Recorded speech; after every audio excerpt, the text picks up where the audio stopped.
यह देखो 8 बजने को हैं और सो रही हैं महारानी जी। आज ही बेटा तू कैंटीन में ही खा लेना। मैं उसे कुछ कहती हूँ तो वह मुझे ही 2 बातें सुना देती है। अब तू ही करना उससे बात। कमला देवी जी ने गुस्से में कहा। क्या माँ, मैं आज फिर लेट हो गया। करूँगा शाम को बात। पर उससे बात करूँ तो आजकल वह उल्टा मुझे ही समझाने लगती है। राघव ने कहा। माँ, मेरे कपड़े धोबी को दे देना। कहते हुए राघव ऑफिस चला गया और कमला जी मोबाइल पर अपने प्रिय सहेलियों और रिश्तेदारों को अपना दुखड़ा सुनाने लग गई। थोड़ी देर बाद नंदिनी अपने कमरे से बाहर आई। ड्राइंग रूम में आकर उसने रिमोट से टीवी की आवाज कम करी। नंदिनी का यहाँ रोज का काम था। नंदिनी ने रसोई में जाकर खुद के लिए दूध गर्म किया। दूसरी तरफ कुकर में दलिया चढ़ाया। खिड़की से देखा तो कांताबाई पीछे वाले दरवाजे पर आ गई थी। नंदिनी ने दरवाजा खोलकर उसे अंदर बुलाया। कांता जी, मैंने अभी बर्तन बाहर चौक पे रख दिए हैं ताकि रसोई में बर्तनों की आवाज से नव्या जग ना जाए। आपका शुक्रिया कि आप यहाँ मेरे कहने पर थोड़ी देर से आ रही हो। कोई बात नहीं भाभी, समझती हूँ, बच्ची छोटी है, आवाज से जाग जाएगी। तो आप काम कैसे करोगे? अम्मा जी तो वैसे भी बोलती ही रहती हैं, ऐसे नहीं तो वैसे बोलेंगी। कोई बात नहीं, कांताबाई ने मुस्कुराते हुए कहा। लो कांता जी, आपकी चाय। कहते हुए नंदिनी ने कांता जी को चाय दी। सास ससुर के लिए दूध और दलिया लेकर पहुंची तो सासू जी ने गुस्से में बोला।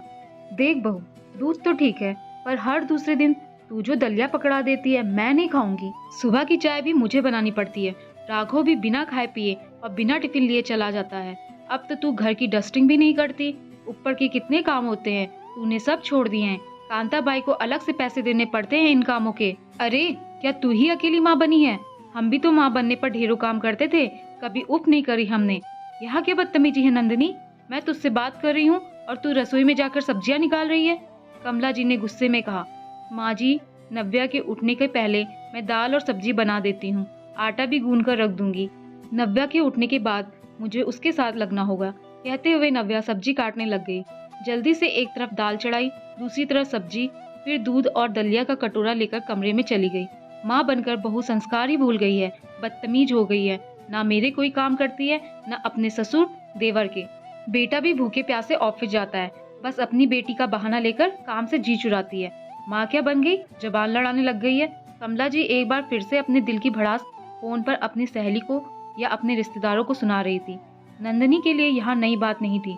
पिछले 2 सालों से वह एक आदर्श बहू बनकर अकेले घर की हर छोटी बड़ी जिम्मेदारियां निभा रही थी। सासू जी तो बहू के आते ही घर की सारी जिम्मेदारियां सौंप कर मस्त हो गई थी। बस घर के काम कैसे करना है और हर तरह कैसे छोटे बड़े निर्णय आज भी सासू जी लेती। पर जब नंदिनी माँ बनी, नंदिनी ने अब अपने समय के हिसाब से काम करना शुरू किया। जितना वह कर पाती अब उतना ही करती। राघव ने तो ऑफिस के नाम पर एक पिता की जिम्मेदारियों से पल्ला झाड़ लिया था। रात को दूसरे कमरे में सोता, रात भर नंदिनी अकेले नव्या को संभालती। थोड़ी देर बाद नंदिनी नव्या को नहला धुलाकर बाहर लाई। नव्या अब 7 महीने की हो गई थी। सासू जी के पास नव्या को लेटाकर उसके लिए दूध वाली सूजी की खीर बनाई, फिर उसे खिलाकर वही पालने में लेटा दिया। उसके बाद जाकर वॉशिंग मशीन लगाई। रसोई में रोटियां सेक रही थी कि सासू जी की आवाज आई। ओहो नंदिनी, देख जरा, इसने पॉटी करी है। अब इसको डायपर पहनाकर ही बाहर लाना, नहीं तो बार बार सूसू करती रहेगी।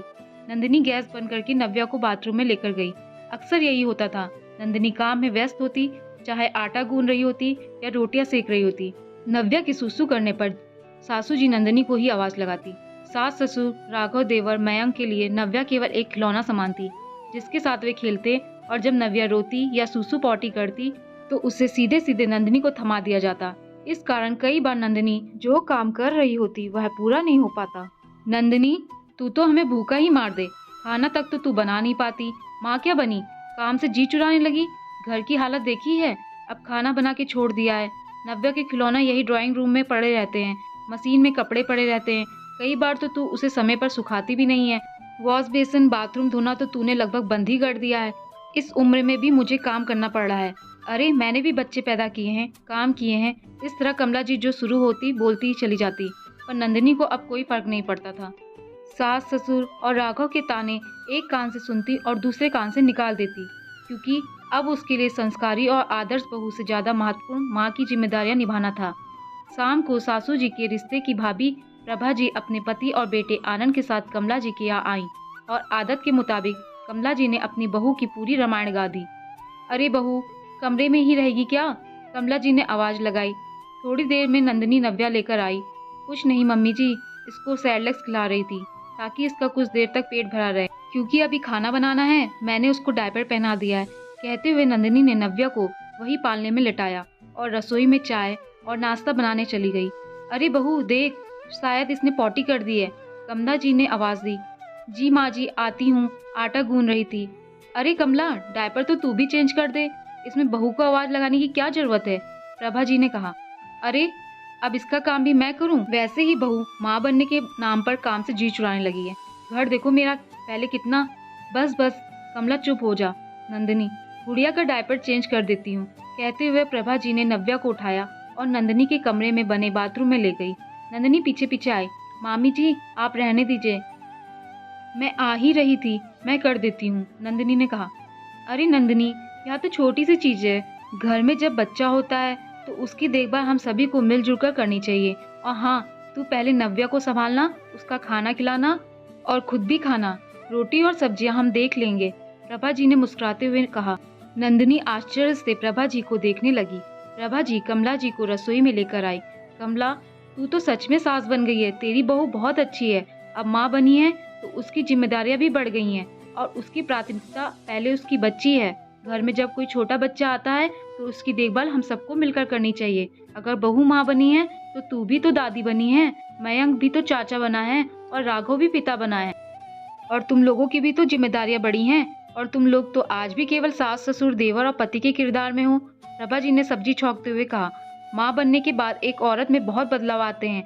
तू कहती है कि माँ बनकर तो बहु संस्कार भूल गई है, पर मैं कहती हूँ कि तुम लोग भी तो दादा दादी पिता चाचा बने हो।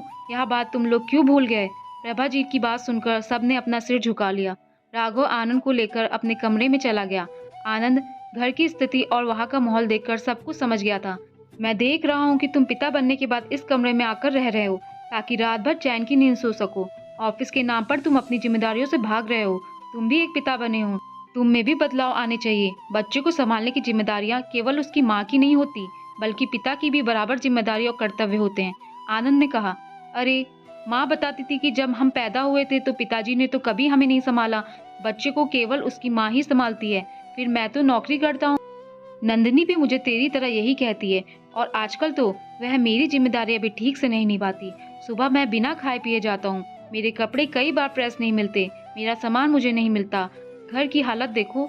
राघव, मैं तो तुम्हें यही समझा रहा हूँ, यदि तुम नंदिनी का सीधे हाथ नहीं बटा सकते, बच्चों को नहीं संभाल सकते, तो कम से कम खुद के काम तो करो। माँ बनने से नंदिनी का काम भी बढ़ गया है। बच्चे का ख्याल रखने की वजह से वह भी थकी रहती है, नींद पूरी नहीं होती। ऐसे समय में एक पत्नी को सबसे ज्यादा अपने पति की जरूरत होती है। पति का भावनात्मक साथ, अपनापन और प्यार बहुत जरूरी होता है, और यह सब तो तुम उसको दे नहीं रहे, तो कम से कम अपना काम खुद करके उसका बोझ तो हल्का कर सकते हो, आनंद ने कहा।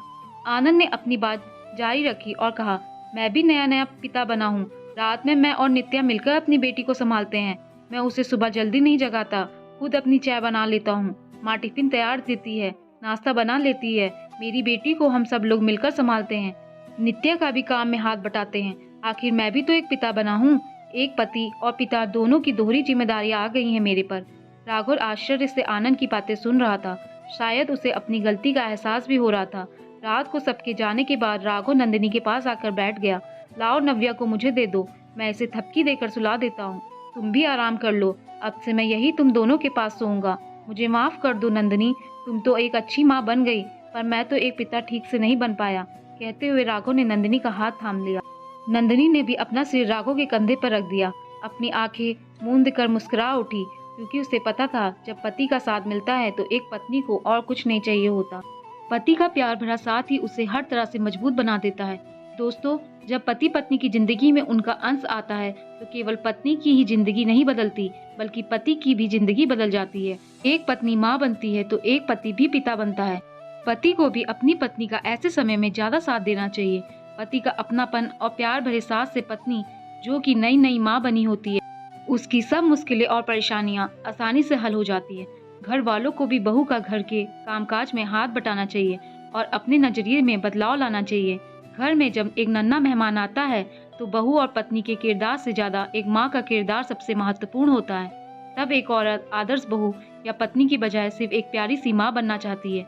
इसलिए कई बार वह बदल जाती है, सिर्फ एक अच्छी माँ बनना चाहती है, अपने बच्चों को अपना प्यार, समय और देखभाल देना चाहती है।